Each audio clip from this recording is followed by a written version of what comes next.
Danny, that must be the exact reaction you were looking for after Tuesday's disappointment. How pleased were you with that today? Yeah, no, we're pleased with aspects of it. I thought we played really, really well in parts. I would like us to show a bit more emotional control in certain moments.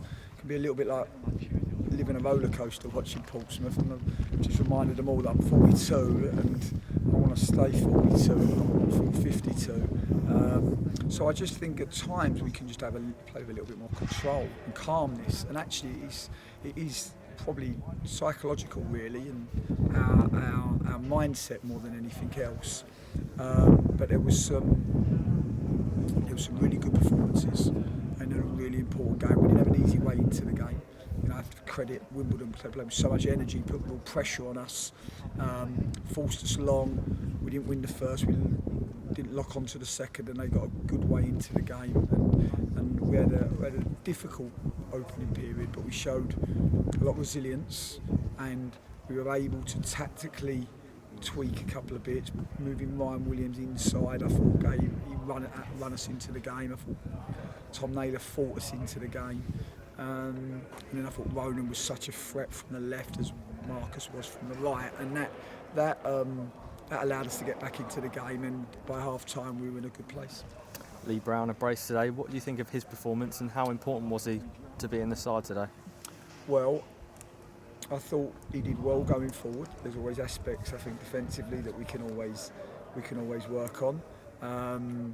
But no, I said to him in the week, because obviously he played in the first 4 games that we won, and we haven't had him since Burton. He come off after sort of 20 minutes at Burton. And sometimes players, when they're injured, get better and better in your mind as a manager.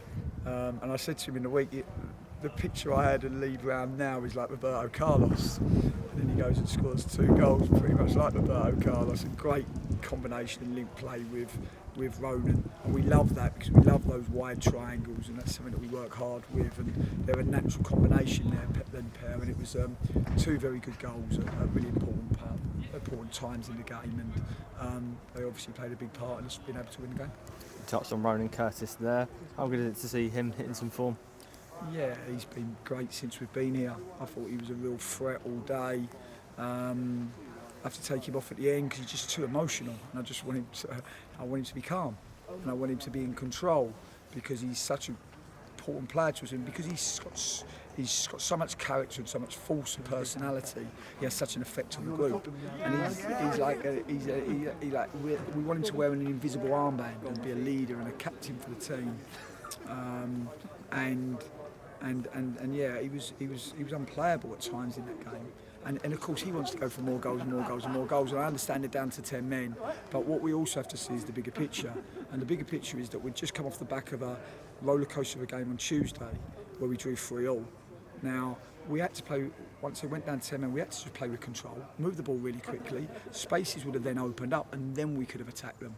But what we wanted to do is just go straight for the jugular with the first, second, third pass, and then the game becomes really open. And we didn't need it to be like that. We had 11, they had 10 for the last 10 minutes, and we wanted much more control, and eventually we got it, but we had to make some changes to get it.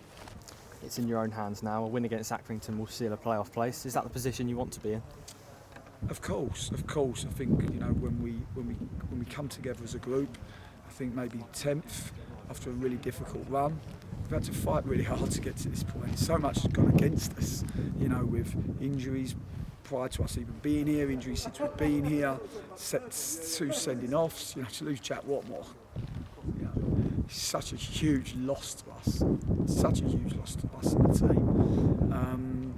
And, you know, credit to the group, because a group that was less resilient, had less fight, I don't think would have got the opportunity that we've now got ahead of ourselves. We now have a wonderful opportunity, and you know, these are defining moments always, and the best players and the best teams are able to get on the right side of the defining moments, and that's absolutely what we'll be looking to do next Sunday. How impressed were you with Paul Downing today? I just thought he was brilliant. I thought he was absolutely exceptional. I was so proud of him, because he's a model professional, and he's not had it easy. He's had a really, really tough time, and for whatever reason he wasn't able to force his way into the team. We come in he'd been on the outside for so long. He'd had a hamstring injury. He's worked so hard to get to a physical condition, and for him to go and play was immaculate today. Absolutely immaculate, his performance, and I'm just so pleased for him, because I do believe in the football gods, and I believe that football's an honest game, and if you do the right things day in, day out, then the football gods look after you, and they did for him today, and I thought he was huge. For me, my man of the match by a country mile. With the game being on Saturday next week, that must give you a bit more time to get some important preparation in as well. Yeah, it does. It's great now. We've got a week leading into the game, eight days leading into the game, which is just brilliant for us, because it's been so difficult in this run of games. We've just gone Saturday, Tuesday, Saturday. We've had no time on the grass with the players, and we need the time because we're a new group and we're just coming together. I think when you saw our early performances, you saw a team that was well prepared and well organised, and had solutions to the problems the opponent gives.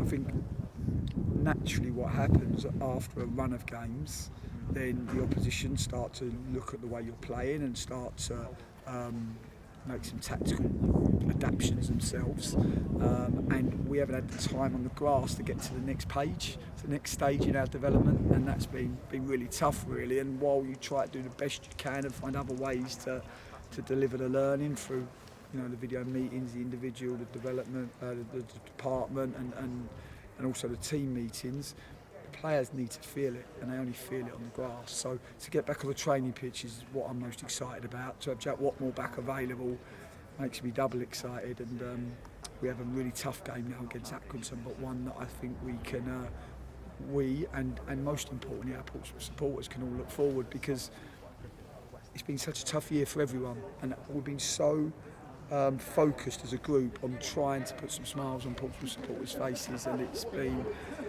great that we can do that going into this week. Hopefully they'll have a really good bank holiday, maybe even see their friends and family and share a beer together and enjoy the result. And everyone in Portsmouth can now look forward to what is a fantastic game next Sunday against Accrington Stanley. Many thanks, Danny. Pleasure.